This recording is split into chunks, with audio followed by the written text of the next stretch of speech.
Olá, muito bom dia. Eu sou Andréa Cardoso, faço parte da equipe curricular de Geografia da COPED, SEDUC. Estou aqui com vocês hoje para mais uma aula do 8º ano do componente curricular de Geografia.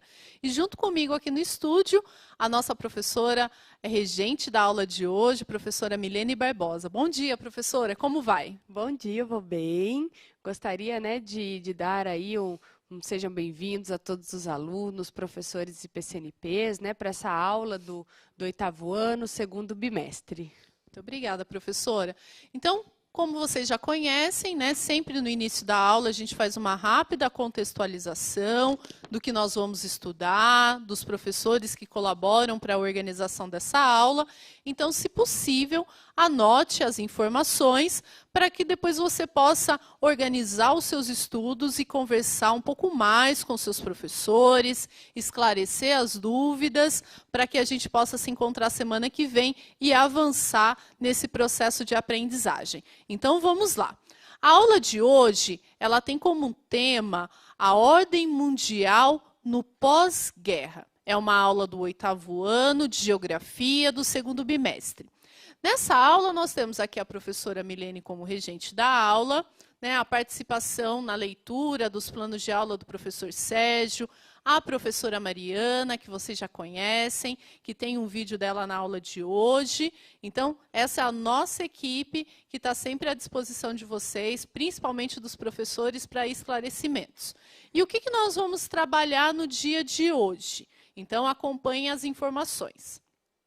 A habilidade do currículo paulista é a habilidade 08, analisar a situação do Brasil e de outros países da América Latina e da África, assim como da potência estadunidense na ordem mundial do pós-guerra. A unidade temática é conexões e escalas, o objeto de conhecimento é corporações e organismos internacionais e do Brasil na ordem econômica mundial. Então, essas são as informações iniciais. E para começar a nossa aula, a gente já começa hoje com uma sondagem, são 2 questões que vocês vão participar, vão responder no nosso chat. Lembrando que ele é sempre um espaço de aprendizagem, de troca de conhecimentos. Então, utilize com responsabilidade. Vamos para as questões? Anote se possível. Então, vamos lá. Primeira questão. Você sabe como foi a participação do Brasil na Segunda Guerra Mundial? Segunda questão. Quais foram os desfechos do mundo pós-Segunda Guerra Mundial? Então, são aproximadamente 2 minutos para vocês entrarem, participar, registrar os conhecimentos de vocês e voltamos daqui a pouco.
Olá, voltamos. Estamos aqui na aula de Geografia do 8º ano.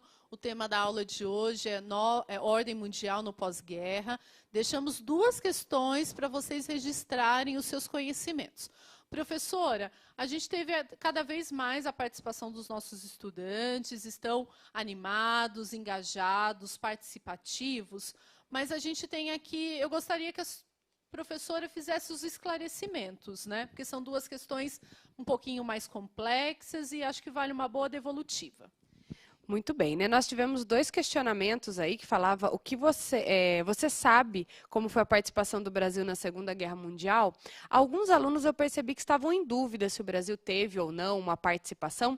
Inclusive, né, no nosso próximo vídeo nós vamos esclarecer essa questão. E a outra, né, quais foram os desfechos aí do mundo pós-Segunda Guerra Mundial? A gente precisa lembrar que nesse momento nós tivemos aí a vitória, mas após esse momento, nós entramos numa intensa guerra, e numa guerra fria, né, numa guerra ideológica. Então, nós tivemos um desfecho onde o mundo todo estava abalado com tudo que tinha acontecido, né? Nós tínhamos aí países totalmente devastados, populações, né? Tudo que aconteceu, todo o sofrimento que é deixado pós uma guerra, mas ainda o mundo estava passando por um momento de disputa ideológica.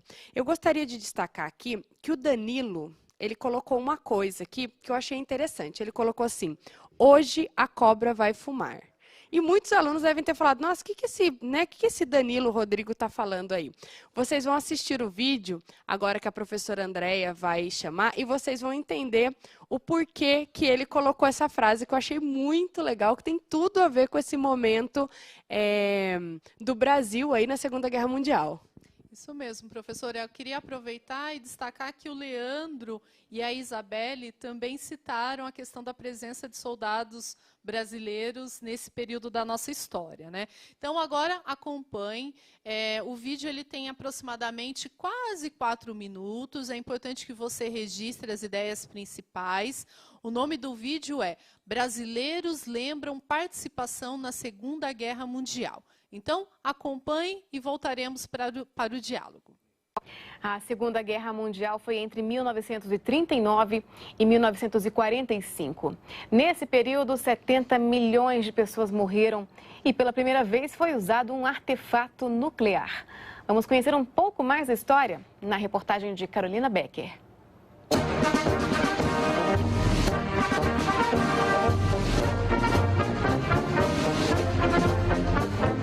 1944. O jovem dentista Rosenthal, então com 23 anos, foi voluntário para lutar durante a Segunda Guerra Mundial. Ele tinha um desejo de ajudar na luta contra o nazismo. Foram vários dias em um navio e 7 meses em um acampamento na Itália. A travessia levaram 14 dias. Quando cheguei no porto de Nápoles, vi muitos navios ali perto do porto, mais ou menos bombardeados. De lá fomos para o nosso acampamento na cidade de Stafford. Frio, doenças, companheiros que eram perdidos na guerra e também amizades que se construíam em momentos improváveis. Lembranças de quem protagonizou momentos históricos. Nós estávamos na cidade de Stafford, que era um acampamento. Começamos com 5.500 homens e acabamos com 2.000 e pouco. O tenente Rosenthal hoje tem 94 anos. Ele foi do último escalão da Força Expedicionária Brasileira que foi para a Itália na Segunda Guerra Mundial, que aconteceu entre 1939 e 1945. 70 milhões de pessoas morreram. O Brasil declarou guerra aos países do chamado Eixo, Alemanha, Japão e Itália, em 1942, depois que navios brasileiros foram atacados pelos alemães. Além do Brasil, entre os países aliados vencedores da guerra estavam Estados Unidos, França, China e União Soviética. Com o rompimento das relações comerciais do Brasil com os países do eixo, devido ao ataque dos japoneses aos americanos em Pearl Harbor, em 1941, os navios mercantes brasileiros passaram a ser alvos dos submarinos alemães, né? E tiveram vários navios afundados e chegaram cerca de 1.500 brasileiros mortos por submarinos alemães. Enfrentar o frio intenso e os alemães que tinham muita experiência em campo. Tudo isso, na época, levantou dúvidas sobre a capacidade dos pracinhas brasileiros. E foi assim que surgiu o símbolo da Força Expedicionária Brasileira. Você sabe de onde eu venho. Isso surgiu na época que havia uma brincadeira, né? Que o pessoal dizia que é mais fácil o Brasil, uma cobra fumar, do que o Brasil ir para uma guerra. E o Brasil foi para a guerra, então a cobra fumou. Lutar contra regimes totalitários e opressores, ajudar a garantir a liberdade no Brasil e no mundo. Para o ministro da Defesa, Jacques Wagner, esses são os legados da participação do Brasil na Segunda Guerra Mundial. Essa vitória foi definitiva para que efetivamente a liberdade, a democracia e a justiça pudessem imperar no mundo. Nós conseguimos derrotar uma proposta absurda, autoritária, de que pregava uma população superior, uma classe superior em relação a todos os demais, que era a pregação do nazifascismo.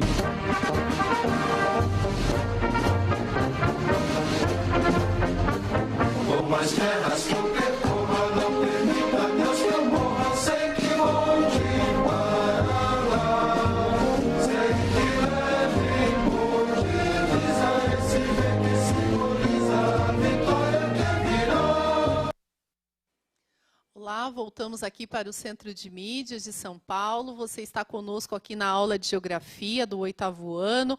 O tema da aula de hoje é Ordem Mundial no Pós-Guerra. Então, vocês assistiram um vídeo que contou um pouquinho mais da história dos brasileiros nesse período da história, né? E eu gostaria, viu, professora, de destacar outras duas contribuições relacionadas às questões de sondagem.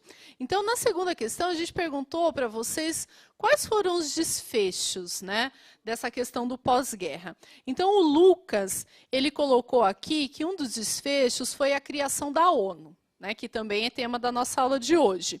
E o Nicolas, ele falou sobre a questão da recuperação das economias de diferentes países. Muito bem, obrigada, né, pela contribuição. E essa questão da ONU a gente vai discutir um pouquinho mais para frente. E eu acho que agora ficou um pouco mais claro que o Danilo colocou, né, na sua resposta como hoje a cobra vai fumar. Eu acho que deu para entender essa ideia. E uma coisa que eu queria ressaltar aqui é a questão da terminologia pós-guerra. Em alguns momentos vocês podem encontrar na literatura o pós-guerra, os dois com letra maiúscula. O P do pós e o G do guerra. Em alguns momentos, vocês podem encontrar com letra minúscula.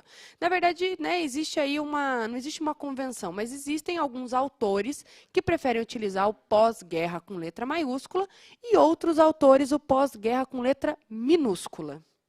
Ótimo, professora, bom esclarecimento. E agora nós trouxemos mais um vídeo, né? Vocês acompanham as aulas de geografia, a gente sempre tenta buscar outros materiais de apoio para contribuir aqui nas explicações, na contextualização. E hoje nós temos um vídeo da professora Mariana, né? A professora Mariana que trabalha com a gente na elaboração dos planos de aula, dos vídeos. Então fica aqui o nosso agradecimento por toda a parceria. Então acompanhe esse vídeo. Ele tem aproximadamente quase 5 minutos. Mais uma vez é importante que você anote as ideias principais, que você depois possa esclarecer as suas dúvidas. E o vídeo é sobre a questão do Oriente e Ocidente na Guerra Fria. Voltamos daqui a pouco. Olá, pessoas! Tudo bem? Aqui é a professora Mariana. Vocês já devem ter visto nessa aula que o mundo pode ser dividido entre Oriente e Ocidente a partir de um meridiano. Mas você sabia que essa divisão já foi feita por questões geopolíticas? Pois é. Vamos olhar rapidinho para a divisão entre Oriente e Ocidente que ocorreu durante a Guerra Fria. Vamos lá?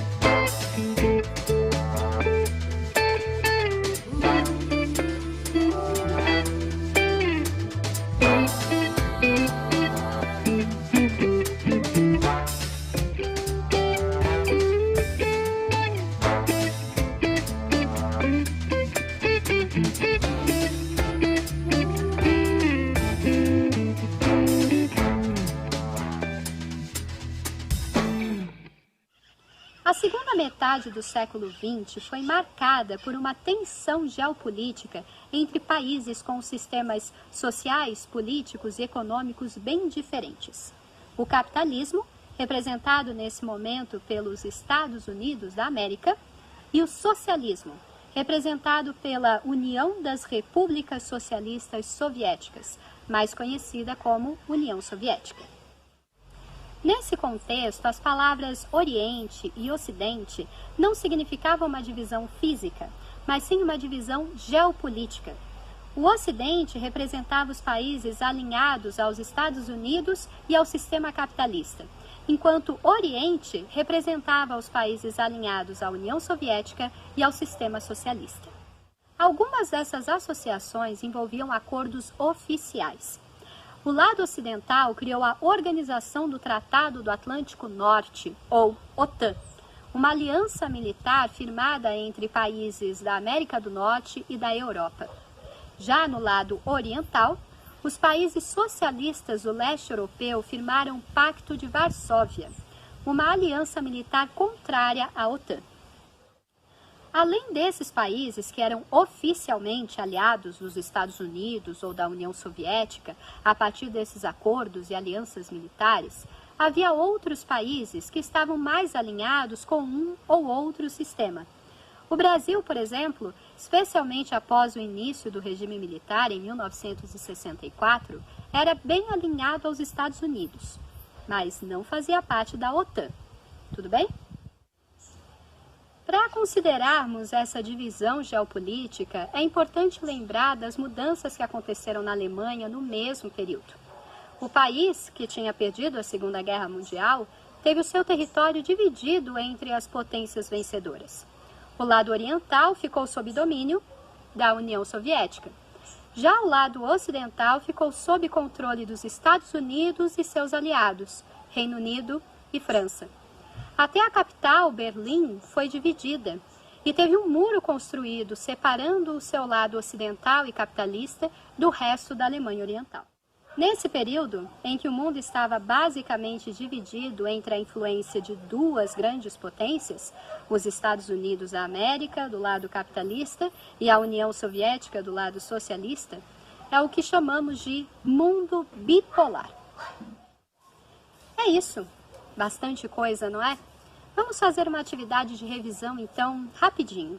Aqui na tela vão aparecer algumas coisas e você deve tentar identificar onde elas pertenciam durante a Guerra Fria, se do lado oriental ou do lado ocidental. Vamos lá?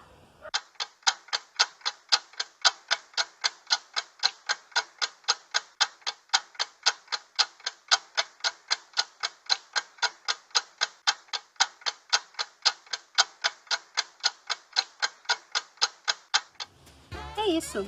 Espero que vocês tenham gostado. Para aprofundar mais os seus estudos sobre esse tema, vale a pena pesquisar em casa quais são as principais características desses dois sistemas, o capitalista e o socialista. Boa aula e até uma próxima vez. Tchau! Muito bem, estamos de volta, né, com essa contribuição da professora Mariana. Muito obrigada, professora. E nós vamos aí falar um pouquinho sobre o mundo pós-guerra.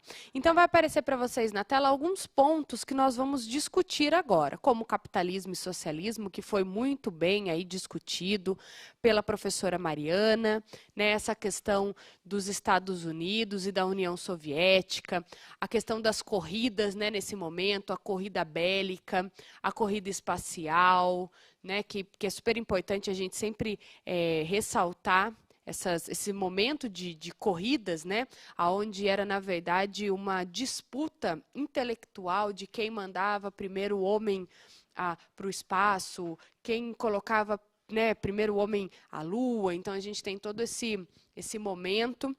Então, quando nós falamos, né, nesse mundo bipolar, essa divisão aí entre capitalismo e socialismo, nós estamos falando de um momento, né, a Guerra Fria, como a professora disse, uma guerra sem confronto, mas uma guerra de ideologia, né, uma guerra de quem consegue fazer mais rápido e melhor. Então, a gente tem essa característica nesse momento pós-guerra.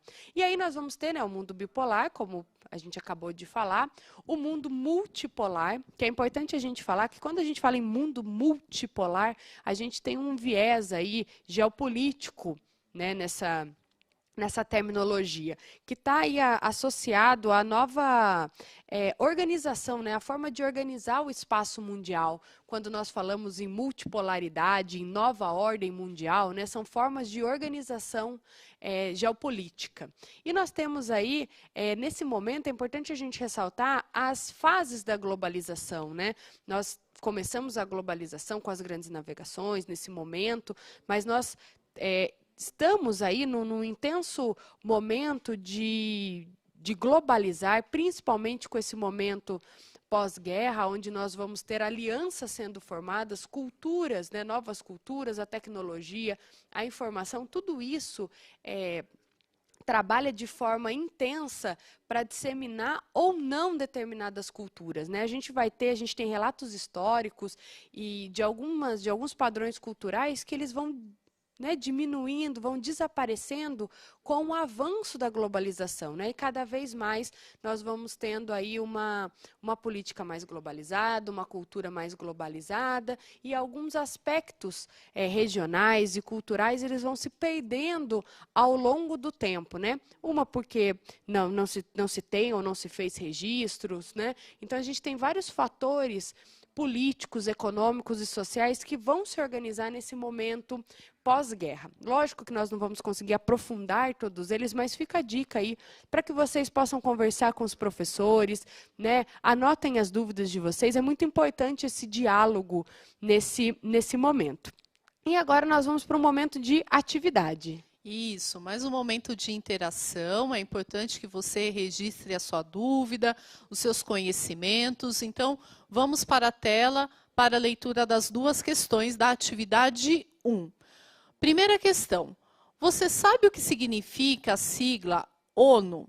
Segunda questão, qual o papel exercido pela ONU no mundo? Comente sua resposta. Então, vocês têm aproximadamente 2 minutos para participar dessa interação e daqui a pouco nós voltamos para retomar o diálogo com vocês. Até já!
Olá, voltamos aqui para o Centro de Mídias, na aula de Geografia.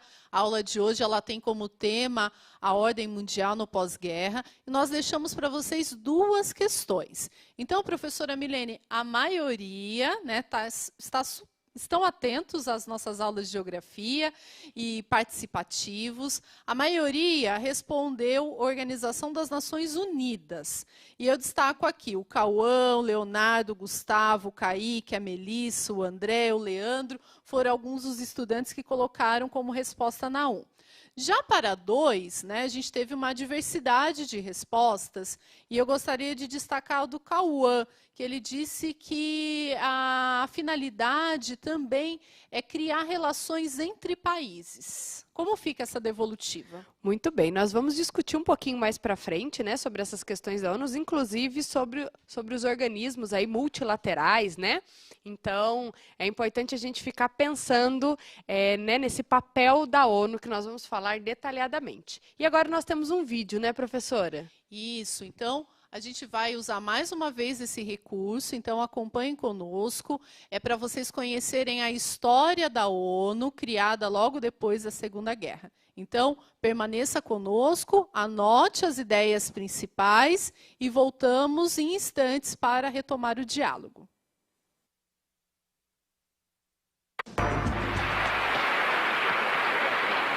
O ano era 1945, outubro de 45. O mundo ainda em choque com o horror da Segunda Guerra Mundial. Foi neste momento que os líderes decidiram criar as Nações Unidas.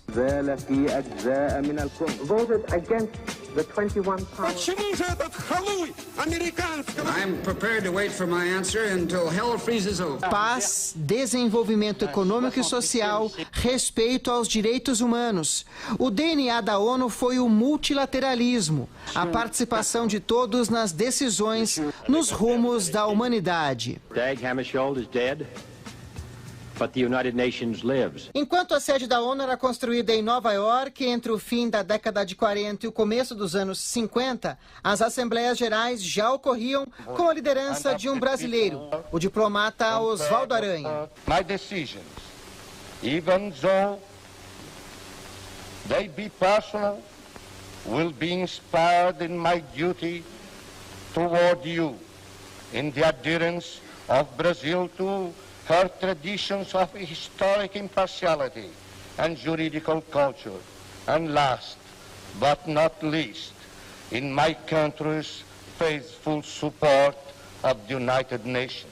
Oswaldo Aranha foi ministro das Relações Exteriores do Brasil durante o governo de Getúlio Vargas entre 1938 e 1944, antes da criação das Nações Unidas. E por um acaso do destino, ajudou a construir uma tradição.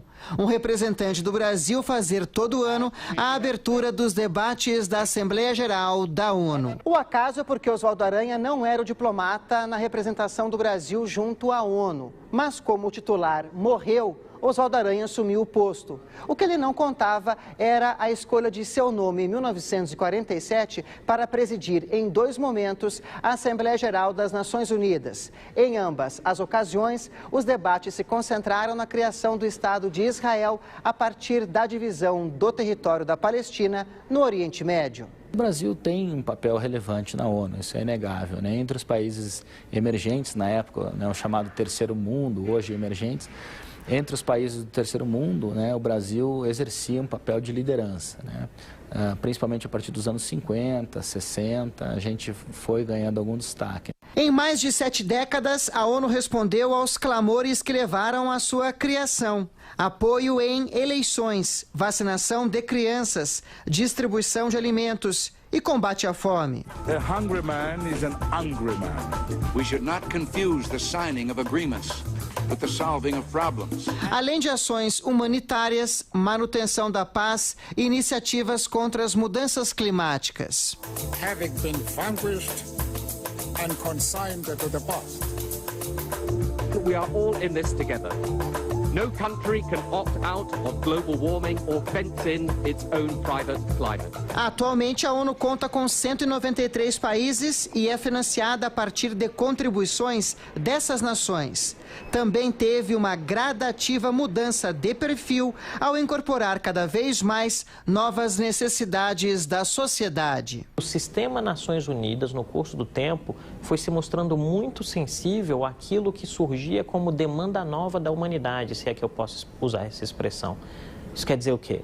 A ONU foi assumindo tarefas que envolviam a discussão sobre os direitos das crianças, a educação, a saúde pública, os alimentos, o trabalho, o meio ambiente. E isso foi dando uma visão totalmente nova sobre a ideia de segurança e paz, muito mais vinculada a uma percepção de bem-estar dos indivíduos, que é fundamentalmente importante quando a gente pensa o século XXI, do que a um olhar do século XIX, por assim dizer, onde o que importa é a paz entre os chefes de Estado.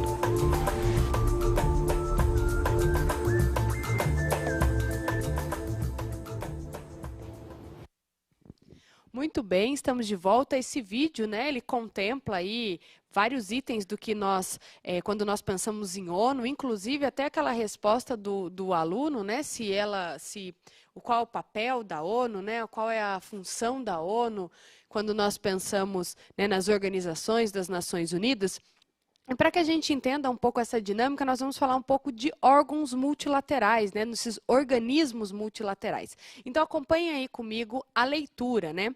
Os organismos ou organizações internacionais podem ser conhecidos também como instituições multilaterais, criados em conjunto com as principais nações do planeta, com o objetivo de trabalhar, né, por objetivos aí em comum. Esses organismos apresentam desenvolvimento em diferentes áreas da atividade humana. E quando nós falamos em atividade humana, no nosso próximo slide já vai estar aí linkado, né, o que geralmente esses órgãos multilaterais eles trabalham, quais são os olhares, né, são voltados para quê? Então nós temos aí a política, economia, saúde, segurança, tem outros, né, como educação. Aí eu listei só 4 pontos para que a gente pudesse pensar. Mas nós sabemos que os órgãos multilaterais, eles envolvem muito mais do que apenas esses itens, né?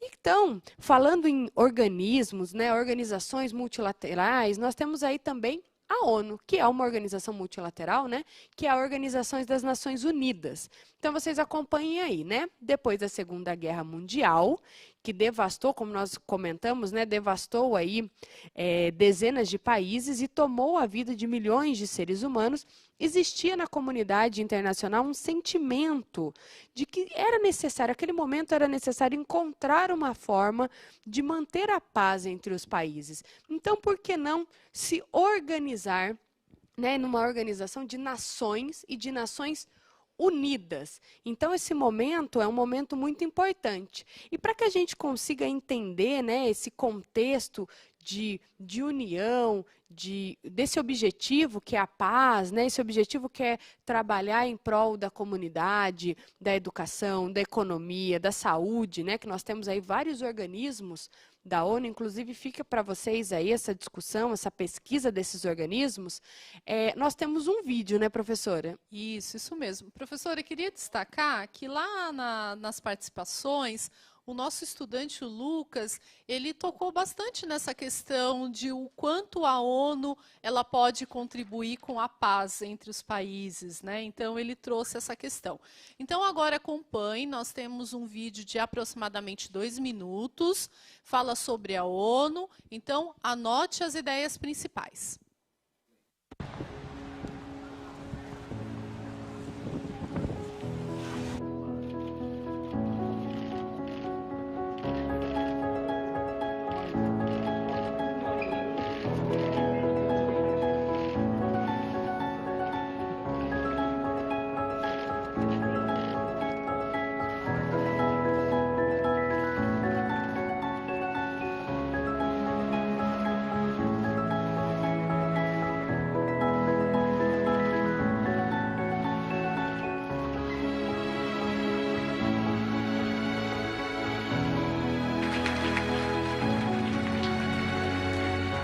This is the moment in which we need to assert the value of multilateralism. This is the moment in which we need to recognize that only global solutions can address global problems, and that the UN is the cornerstone of that multilateral approach. We need to try to get rid of this straitjacket of bureaucracy that makes our life so difficult in many of the things we do. And this requires a lot of effort from ourselves, but this also requires a lot of discussion and dialogue and mutual understanding with member states, and to overcome many of the divides that still exist within the organization. Thank you very much to all of you, and Happy New Year.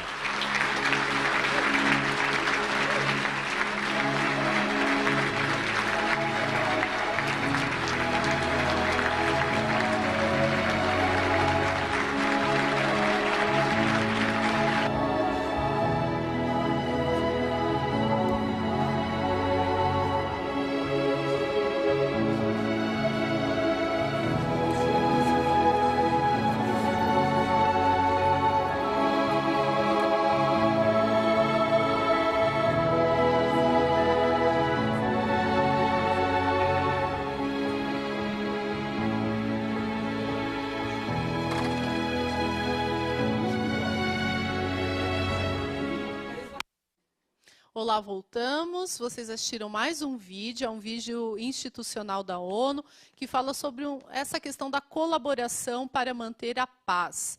Então, agora nós temos a atividade 2. A atividade 2, ela apresenta uma questão, ela vai ficar para vocês participarem no final, até o final dessa aula, e também é uma continuidade de conversa para a próxima aula. Então, acompanhem conosco a questão. Vamos lá. Qual a importância das ações dessas organizações multilaterais no pós-guerra? Então, agora, fica essa questão, converse com o seu professor e a professora Milene vai fazer o fechamento da aula. Muito bem. Então, essa atividade, 2, vou pedir para colocar mais um pouquinho para vocês.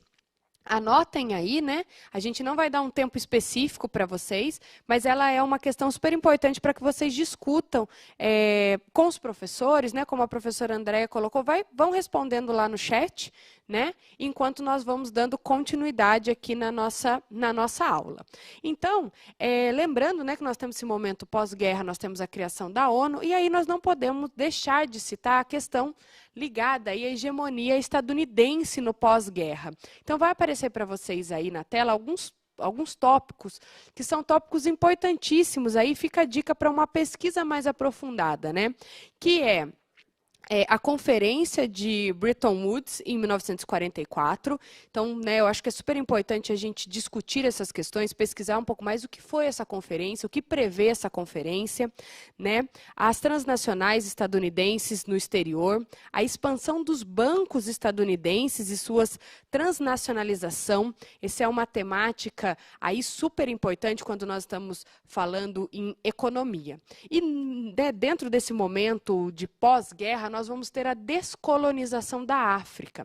Acompanhem o mapa, vamos fazer a leitura desse mapa, que ele traz aí a África colonial em 1913. Então, reparem que cada cor aí corresponde ao domínio de um país. Então, nós temos a Alemanha, a Bélgica, a Espanha, a França, dentre outros, que tinham aí na África colônias. Assim como o Brasil foi colônia de Portugal, a África também foi colonizada. E aí, com o movimento pós-guerra, ocorreu o que nós chamamos de descolonização da África, que é o nosso próximo slide. Essa descolonização da África, ela está mostrando aí independência por datas. Reparem que a cor, ela se refere ao período, E fica aí também essa super dica para aprofundar os seus estudos quanto o assunto é descolonização da África.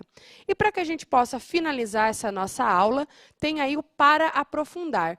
Então, estude um pouco mais sobre os reflexos da Segunda Guerra Mundial na economia global e as alianças políticas firmadas aí nesse momento pós-guerra, Fica essa dica para que vocês possam aprofundar junto com os seus professores. Tá ok? Eu vou me despedindo por aqui. Um grande abraço, fique em casa, até a nossa próxima aula e obrigada, professora, pela companhia. Obrigada, professora Milene. Então, um abraço para todos vocês e até semana que vem com mais uma aula de geografia aqui no 8º ano. Tchau, tchau.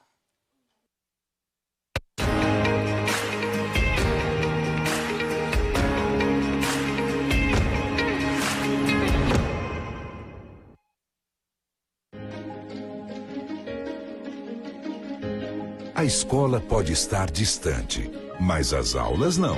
Por isso, o governo de São Paulo criou um aplicativo online de aulas com chats para todos os estudantes da rede pública de ensino durante a quarentena. O acesso à internet é gratuito e você ainda pode assistir às aulas ao vivo nos canais digitais da TV Cultura. Baixe o aplicativo e estude.